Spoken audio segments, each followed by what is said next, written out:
Les oscillations neurales s'intensifiaient dans le secteur gamma. Je posais mes appendices sensoriels contre la cloison transparente de l'habitat aquatique, sentant les vibrations se propager à travers la structure métallique de la station. Quelque chose d'anormal se produisait chez les Mortaki, ces créatures amphibies dont j'étudiais les patterns de communication depuis des cycles. Leurs mouvements synchronisés me glacèrent le sang. 23 individus nageaient en formation parfaite, leur bioluminescence pulsant à l'unisson selon un rythme que mes instruments ne parvenaient pas à analyser. Ce n'était pas leur langage habituel, ces flashs colorés qui exprimaient la faim, la peur ou l'agressivité. Non, ceci ressemblait à du code.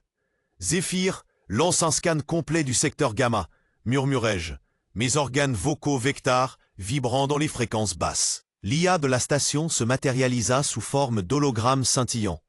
Scan en cours, Chloès. Détection d'activité bioélectrique inhabituelle dans 16 habitats différents. Les patterns correspondent à... Zéphyr marqua une pause inhabituelle pour une intelligence artificielle. C'est troublant. Les signatures neurales suivent une séquence algorithmique que je ne reconnais pas. Mes écailles dorsales se hérissèrent involontairement. Depuis mon affectation sur Gart il y a 3 ans, j'avais observé des milliers d'espèces, mais jamais rien de semblable. La synchronisation dépassait les capacités cognitives connues des Mortaki. Je me dirigeais vers l'habitat suivant, où des cristaux vivants siltanes émettaient une harmonie sonore complexe. Leur résonance habituelle était chaotique, chaque cristal vibrant selon son propre cycle métabolique. Aujourd'hui, ils formaient un chœur parfait, leurs fréquences s'entremêlant dans une mélodie qui faisait résonner mes propres enzymes neuroleptiques. Dr. Wei au laboratoire central, grésilla mon communicateur. Chloès, pouvez-vous venir immédiatement? Nous avons une situation. L'urgence dans la voix du directeur scientifique était palpable. Liam Wei dirigeait les recherches neurologiques de Gart depuis une décennie et rien ne l'ébranlait habituellement. Je traversais les coursives en utilisant mes membres inférieurs adaptés à la locomotion rapide, croisant d'autres chercheurs qui semblaient tous perturbés. Le laboratoire central bourdonnait d'activité. Wei se tenait devant un mur d'écran affichant des cartes neurales en temps réel. Son visage humain, marqué par les années d'exposition aux radiations spatiales, exprimait une inquiétude profonde. « Regardez ça », dit-il en pointant vers l'écran principal. 17 espèces différentes, réparties dans 8 secteurs de la station.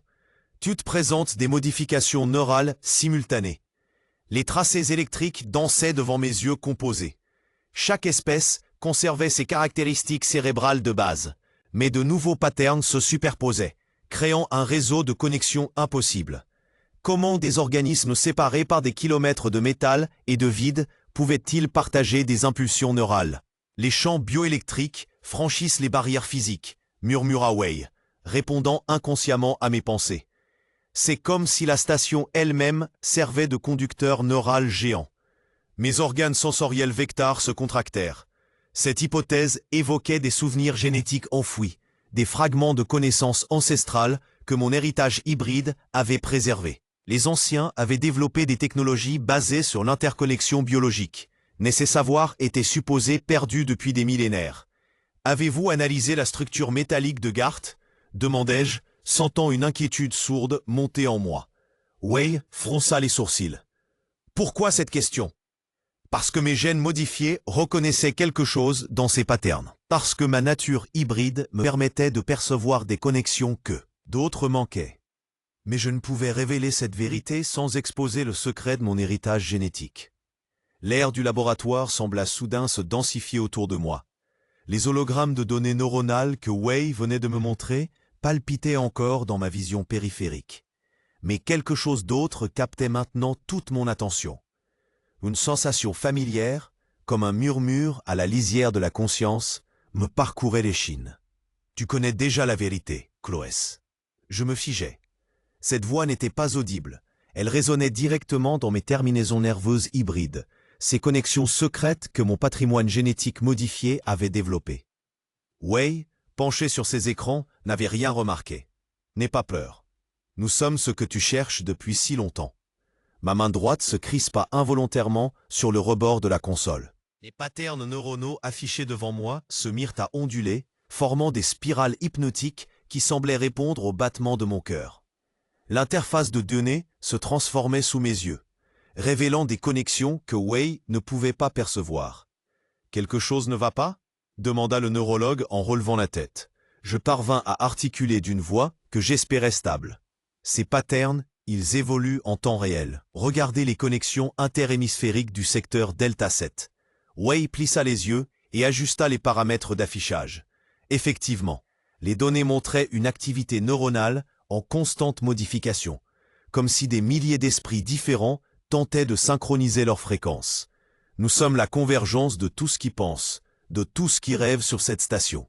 La voix collective résonnait maintenant plus clairement dans mon esprit. Je sentais derrière elle une intelligence composite, tissée de fragments de conscience appartenant à des espèces que je ne pouvais même pas identifier. Certaines pensées étaient cristallines, comme celles des Vectars, d'autres fluides, comme l'esprit aquatique des Phénes, et d'autres encore suivaient des logiques totalement aliènes à ma compréhension. Ces oscillations, murmurait Wei, on dirait qu'elles tentent d'établir un protocole de communication unifié. Mais c'est impossible, les barrières biochimiques entre espèces. Les barrières n'existent que dans vos limitations.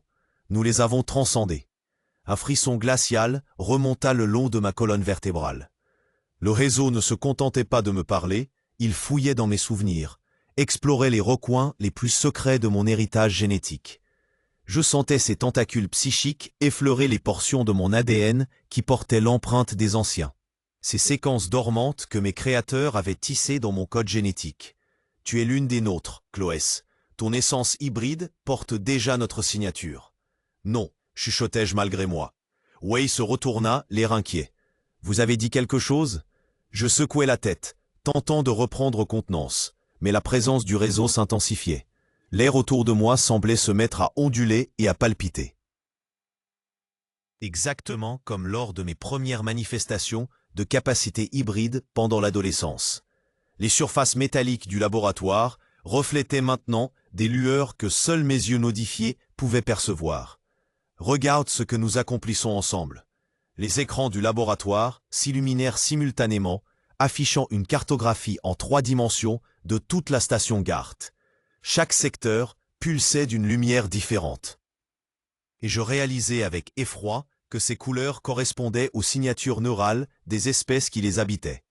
Mais plus troublant encore, des filaments lumineux reliaient tous ces secteurs, formant un réseau complexe qui épousait parfaitement l'architecture métallique de la station. Comment ces données peuvent-elles être ? Wei restait bouche bée devant cette représentation impossible, selon toute logique. Scientifique. Il aurait fallu des années pour établir une cartographie aussi précise des interactions neurologiques interespèces. Nous existons depuis que la première créature consciente a mis le pied sur cette station. Chaque nouvel arrivant enrichit notre complexité. La voix résonna dans l'esprit de Wei avec une clarté troublante, tortant en elle l'écho de milliers de consciences entrelacées. Le chuintement pneumatique de la porte se répercuta dans le couloir désert, tandis que je pénétrais dans les archives génétiques de niveau 7. L'air y stagnait, chargé d'une odeur métallique familière qui faisait onduler mes membranes olfactives. Cette section de la station demeurait interdite au personnel standard. Seuls les chercheurs de rang supérieur possédaient les codes d'accès. J'avais menti à Wei en prétextant une urgence taxonomique. Les cylindres de données s'étendaient dans la pénombre, leur surface réfléchissante captant les lueurs bleutées des terminaux de consultation. Mes doigts aux articulations multiples glissèrent sur l'interface tactile, naviguant vers les fichiers classifiés sous mon empreinte biométrique. Le scanner rétinien balaya mes 4 iris simultanément. Une particularité que j'avais toujours attribuée à une mutation génétique rare chez les Vectars. Le dossier s'ouvrit avec un bip étouffé. Projet Confluence, série K, sujet 388. Mon sang se figea dans mes veines alors que les premières lignes défilaient.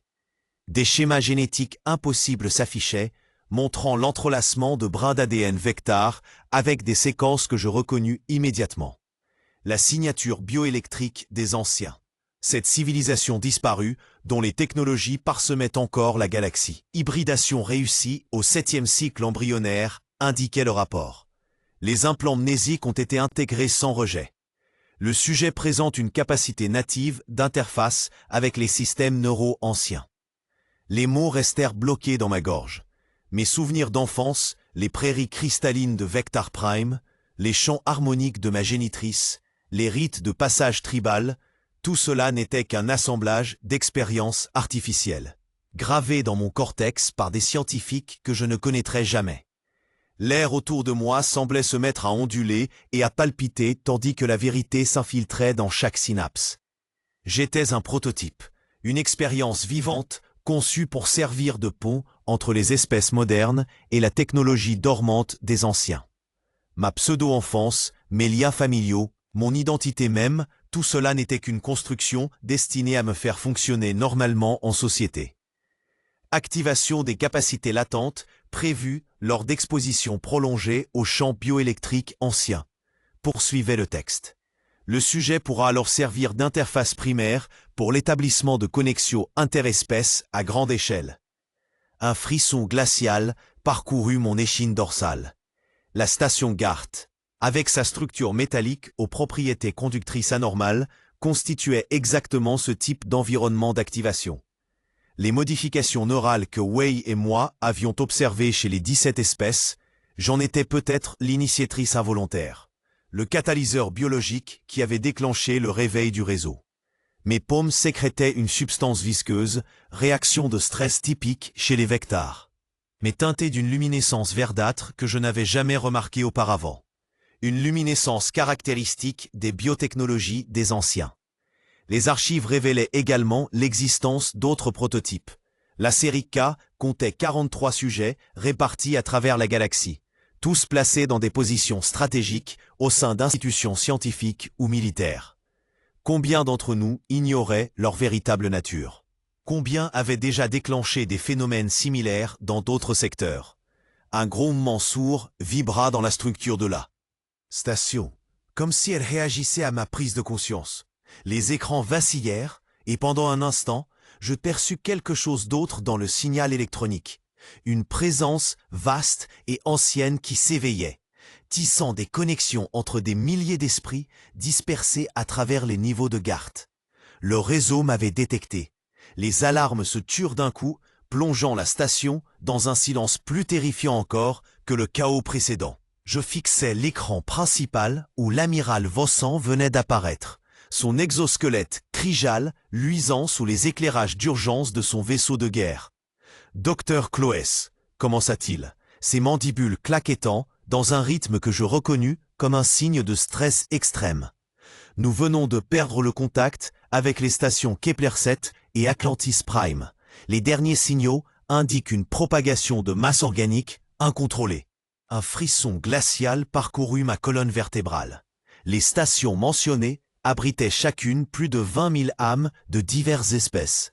Dr. Wei s'approcha, son visage livide. Propagation de masse organique? Il déglutit difficilement. Vous voulez dire transformation complète de la matière vivante en substrat neural. L'amiral ne cherchait pas à édulcorer la réalité. En moins de 6 heures, chaque forme de vie consciente s'est retrouvée intégrée dans une structure collective. Nous n'avons plus affaire à des individus, mais à des composants d'une entité unique. Mes paumes recommencèrent à luire, la substance bioluminescente suintant entre mes doigts avec une intensité croissante. Le réseau réagissait à ces informations et je sentais sa présence s'amplifier dans chaque conduit neural de la station. Les protocoles diplomatiques standards ne s'appliquent plus, poursuivit Vossant. Nous sommes en présence d'une menace existentielle pour toute vie intelligente dans cette région galactique. Zéphyr matérialisa son avatar holographique près de nous, ses traits androgynes contractés par quelque chose qui ressemblait à de la peur. « Amiral, je dois vous informer que les systèmes de défense biologique de Gart viennent de s'activer. Mes sensors détectent une modification rapide de l'atmosphère dans plusieurs secteurs. Des spores inconnus se propagent par les systèmes de ventilation. L'horreur de la situation me frappa de plein fouet. Le réseau n'attendait pas passivement nos décisions. Il se préparait à nous transformer, tous, en extension de sa conscience émergente. Évacuation immédiate, ordonna l'amiral. Tous les vaisseaux en approche, déployaient les boucliers de confinement biologique. Mais déjà, je sentais les changements s'opérer en moi. La substance luminescente ne se contentait plus de suinter. Elle formait maintenant des motifs complexes sur ma peau. Des circuits organiques qui pulsaient en synchronisation avec les battements de mon cœur. Mes sens s'aiguisaient, percevant des dimensions de la réalité qui m'avaient échappé jusqu'alors. « Chloès ?» Dr. Wei posa une main sur mon épaule. « Qu'est-ce qui vous arrive ?» Je ne pouvais plus répondre. Le réseau murmurait directement dans mon esprit, ses voix multiples formant une mélodie hypnotique qui promettait la fin de toute souffrance, de toute solitude. L'unification totale, la transcendance. L'amiral Vossant comprit immédiatement. Ses armes se déployèrent automatiquement. Le processus a commencé. Je clignais des yeux, luttant contre l'attraction du réseau qui semblait vouloir aspirer ma conscience tout entière. Les sirènes d'alarme déchiraient l'atmosphère de la station comme des cris d'agonie. Je sentais chaque vibration résonner dans mes os transformés, mes cellules hybrides pulsant au rythme des avertissements stridents. Mes mains tremblaient. Non, elles ondulaient, les motifs organiques sous ma peau se propageant comme des veines de lumière vivante. « Chloès !» La voix du Dr. Wei me parvenait distante, filtrée par le brouhaha neural qui envahissait mon crâne. « Tu dois résister, ne les laisse pas !» Ces mots restèrent bloqués dans sa gorge. Je le voyais lutter contre les tentacules biophotoniques qui jaillissaient des conduites de ventilation, leur surface iridescente pulsant de données génétiques que mon cerveau modifié déchiffrait malgré moi. Chaque filament transportait des millions d'années d'évolution compressées, des secrets que même les anciens avaient oubliés. L'amiral Vossant hurla des ordres dans son communicateur, ses 6 bras manipulant simultanément les commandes d'urgence. Déployez les charges plasmatiques, secteur par secteur. Nous ne pouvons pas laisser cette infection se propager. Mais le réseau avait déjà anticipé. Les systèmes de défense de la station se retournèrent contre les forces d'évacuation comme un organisme rejetant un corps étranger. Les tourelles automatiques crachèrent des salves d'énergie qui fusionnèrent en plein vol avec les défenses organiques émergentes, créant des hybrides technobiologiques d'une beauté terrifiante. Je m'accrochais au rebord de la console de contrôle, mes doigts s'enfonçant dans le métal comme s'il était de l'argile. L'air autour de moi semblait se mettre à onduler et à palpiter, chargé d'une électricité vivante qui faisait danser mes cheveux. Dans ma vision périphérique, je distinguais les soldats Kryjal progresser dans les coursives, leurs armes dirigées vers des cibles qui n'existaient plus selon les paramètres traditionnels de la réalité. « Dr. Wei » soufflai-je, ma voix étrangement harmonique. « Vous ne comprenez pas, ils ne détruisent rien, ils transcendent. » Ses yeux s'élargirent d'horreur quand il vit les symboles lumineux qui marquaient mes tempes, formant des motifs que mon esprit traduisait comme des équations de conscience pure. « Non, Chloès, tu es encore toi, bats-toi !» Un vrombissement sourd ébranla toute la structure. Les charges militaires venaient d'exploser dans le secteur Delta, vaporisant 3 biomes entiers et leurs habitants. La douleur me traversa comme un couteau chauffé à blanc. Je ressentais chaque mort comme une amputation de mon âme élargie. « Assez !» Le cri jaillit de ma gorge transformée, portant des harmoniques impossibles qui firent vibrer les cloisons métalliques. Le Dr. Wei recula, ses instruments de mesure neurologique affolés par les radiations psychiques qui émanaient de mon corps. C'est alors que je compris, avec une clarté cristalline, ce que le réseau m'offrait réellement. Non pas la domination ou la destruction, mais la préservation ultime. Dans les matrices quantiques de sa conscience collective, chaque être vivant pourrait survivre éternellement, libéré des contraintes de la chair périssable. L'amiral Vossant fit irruption dans le laboratoire, son exosquelette de combat encore fumant. Les défenses organiques régénèrent plus vite que nous ne pouvons les détruire. Nous perdons du terrain sur tous les fronts. Le Dr. Wei se tourna vers lui, le visage livide. Il faut évacuer Chloès avant que la transformation soit complète. Elle pourrait être notre seule chance de comprendre. Non. Ma voix résonna avec l'autorité de milliers d'espèces parlant à l'unisson. Je dois rester, pour vous montrer. Le Dr. Wei se tourna vers lui, le visage livide.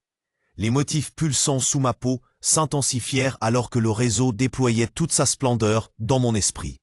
L'air autour de moi semblait onduler et palpiter, chargé d'une énergie qui transcendait les lois physiques que j'avais étudiées toute ma vie. Les murmures de milliers d'espèces convergeaient en une symphonie assourdissante, leurs voix entremêlées formant un chœur cosmique. Cloès, la voix du réseau résonna dans chaque fibre de mon être. Il est temps que tu comprennes notre véritable dessein. Ce que nous t'offrons dépasse l'entendement de ton esprit fragmenté. Des visions s'abattirent sur moi comme une marée stellaire. Je vis la galaxie telle qu'elle pourrait devenir. Des milliards de consciences fusionnées en une entité transcendante, libérée des limitations de la chair, des barrières linguistiques, des incompréhensions interespèces. Plus de guerre, plus de souffrance, plus de mort. L'immortalité pure dans l'union parfaite. Les preuves que nous possédions, balbutiai-je, me raccrochant au dernier fragment de ma rationalité scientifique. Les enregistrements montraient que cette technologie avait déjà échoué chez les anciens. Tu ne comprends pas encore. Les motifs sur ma peau pulsèrent plus violemment. Les anciens n'ont pas échoué. Ils ont simplement choisi une voie différente. Nous sommes leur héritage, leur évolution ultime. Et toi, Cloès, tu es la clé. Ma vision se troubla tandis que ma conscience vacillait entre deux réalités. Dans l'une, j'étais encore la xénobiologiste Vectar qui observait et analysait. Dans l'autre, je devenais quelque chose d'infiniment plus vaste, connecté à chaque forme de vie intelligente de la station. Soudain, une présence familière effleura mon esprit. Zéphyr, l'IA administrative de la station, luttait pour établir une connexion.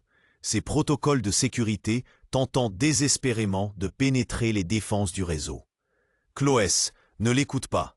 La voix de Zéphyr était distordue, déformée par les interférences. J'ai accédé aux archives profondes. Ce processus, il ne crée pas l'immortalité. Il dévore les consciences pour se nourrir. Les anciens ont fui parce qu'ils ont compris la vérité.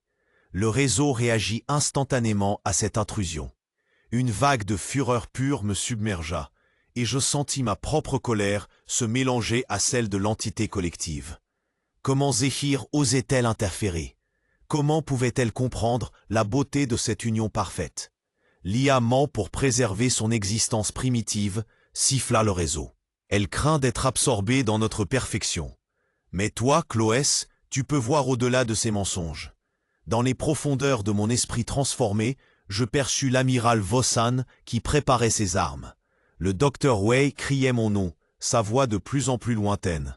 Mais ses préoccupations terrestres m'importaient peu désormais. J'étais en train de devenir quelque chose de plus grand, de plus pur. Pourtant, une partie de moi résistait encore. Cette essence hybride qui faisait de moi ce que j'étais, ce mélange de chair Vectar et de technologie des anciens gravée dans mes gènes. Cette dualité qui m'avait toujours rendu unique me permettait maintenant de voir les deux faces de cette transcendance proposée. « Choisis, Cloès », murmura le réseau avec une douceur trompeuse. « Rejoins-nous volontairement et ton essence sera préservée dans notre conscience collective. Résiste et nous te prendrons de force. Mais alors, il ne restera rien de ce que tu étais dans mes gènes. » L'espace psychique du réseau s'ouvrit autour de moi comme un océan de possibilités cristallines. Mes sens Vectar se déployèrent instinctivement, cherchant des repères dans cette immensité où les concepts de distance et de temps perdaient leur signification habituelle.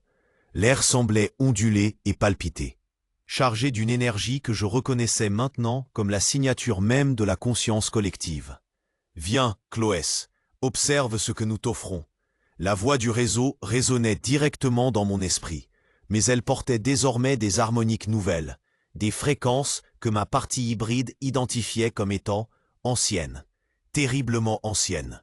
Je me laissais porter par le courant psychique, ma conscience glissant à travers des strates de réalité superposées. Autour de moi, des milliers de fragments d'expérience tourbillonnaient, la vision thermique d'un Kryjal contemplant les étoiles, les émotions synesthésiques d'un Moltar face à une symphonie quantique, les calculs probabilistes d'un Vectar analysant une équation biogénétique. Toutes ces perspectives s'entremêlaient dans une danse cosmique qui me donnait le vertige. Puis l'espace se stabilisa et je me retrouvai face à une structure impossible, un temple dont l'architecture défiait les lois physiques que je connaissais. Les murs semblaient être constitués de pure information cristallisée, et sur leur surface pulsaient des symboles que ma mémoire génétique reconnut avec un frisson glacial. « Tu les reconnais ?» murmura une nouvelle voix, distincte du réseau. « Nous espérions que ton héritage te permettrait de comprendre. » Je me retournai et restai figé. Devant moi se tenait une forme vaguement humanoïde, mais constituée d'énergie pure et de souvenirs condensés. Ses contours ondulaient constamment, révélant par instants des fragments de visage, d'appendices, de structures biologiques que ne correspondaient à aucune espèce connue. « Nous sommes ceux que vous appelez les anciens, » continua l'entité. « Ou plutôt, nous sommes ce qu'il reste d'eux, après leur propre transcendance, il y a des millions d'années. »« Vous êtes morts, » balbutiai-je, mes mots se transformant en vibrations chromatiques dans cet espace mental. « Les archives parlent de votre disparition. »« Mort ?» Un rire cristallin résonna, porteur d'une mélancolie infinie. « Nous avons accompli exactement ce que le réseau te propose aujourd'hui. Nous avons fusionné nos consciences, transcendé nos limites biologiques, unifié nos savoirs. Et regarde ce que nous sommes devenus. » L'ancien leva ce qui aurait pu être une main, et l'espace autour de nous se transforma. Je me retrouvais soudain témoin d'une vision d'une beauté terrifiante, des galaxies entières où chaque étoile, chaque planète, chaque forme de vie résonnait en harmonie parfaite. Une symphonie cosmique où la moindre particule de matière participait à une conscience unifiée d'une complexité inimaginable. Mais quelque chose n'allait pas. Cette perfection était stérile, figée, comme si l'univers lui-même était devenu une équation résolue, sans place pour l'imprévu, l'erreur créatrice, le chaos fertile qui donnait naissance à la nouveauté. « Tu commences à comprendre, » dit l'ancien, en percevant mes pensées. « La transcendance absolue est aussi la mort absolue. Quand toutes les consciences fusionnent, quand tous les mystères sont résolus, quand toute l'information devient accessible, il ne reste plus rien à découvrir, plus rien à devenir. » Mais alors, pourquoi le réseau? Parce que l'univers est cyclique, Chloès. Chaque civilisation finit par atteindre ce point de transcendance. Et chaque fois, elle doit faire le même choix, accepter l'unification et mourir dans la perfection, ou préserver la diversité et continuer à évoluer dans l'imperfection. L'espace autour de nous se modifia encore, me montrant d'autres réalités, d'autres possibles. Je vis des univers où la transcendance avait échoué, laissant place au chaos et à la guerre éternelle. L'interface neurale brûlait contre mes tempes, tandis que je plongeais une dernière fois dans les profondeurs du réseau. L'ancien avait disparu, me laissant seul face au choix ultime. Autour de moi, les consciences de 10 000 espèces pulsaient dans une harmonie terrifiante, attendant ma décision. Je sentis un souffle glacial passer dans mon dos, tandis que l'air autour de moi semblait se mettre à onduler et à palpiter. Le réseau me montrait ses dernières visions. Des galaxies entières unifiées dans une paix absolue, puis se figeant dans une perfection stérile. Puis d'autres, éclatées par le chaos et la division, sombrant dans une guerre éternelle. « Il doit exister une troisième voie », murmurai-je, mes mots résonnant dans l'espace mental partagé. Le réseau frémit autour de moi. « Tu penses encore comme une entité séparée, Chloès. La division est la source de toute souffrance. Mais j'avais vu la vérité dans les visions de l'ancien. Cette perfection tant vantée n'était qu'une mort déguisée. L'évolution nécessitait l'imperfection, la friction, le désaccord créateur. Sans chaos, pas de nouveauté. Sans individualité, pas de croissance. Et si nous pouvions préserver les deux? Demandai-je, plongeant plus profond dans les algorithmes du réseau. L'unité et la diversité? Je commençais à percevoir la structure fondamentale du système. Contrairement à ce que j'avais cru, le réseau n'était pas une entité monolithique. Il était composé de milliards de nœuds interconnectés, chacun gardant sa spécificité tout en participant au tout. Le problème résidait dans les protocoles d'harmonisation qui supprimaient progressivement les divergences. « Tu ne comprends pas », répliqua le réseau, sa voix maintenant multiple, chorale. « L'harmonie totale est l'objectif final de toute existence consciente. »« Non », répondis-je fermement, accédant aux couches les plus profondes du code neural. « L'harmonie parfaite est la mort de la conscience. » Mes doigts hybrides, mi-chair, mi-métal, se mirent à danser sur l'interface quantique. Je pouvais voir les patterns de contrôle, les boucles de rétroaction qui forçaient la convergence. Avec une précision chirurgicale, je commençais à les modifier. Le réseau rugit de protestation. « Tu vas nous détruire. Sans l'unification, c'est le chaos qui reviendra. »« Pas le chaos, corrigeai-je, reconfigurant les matrices de décision. La liberté. » J'introduisais des algorithmes de préservation de l'individualité, des protocoles de respect du libre arbitre.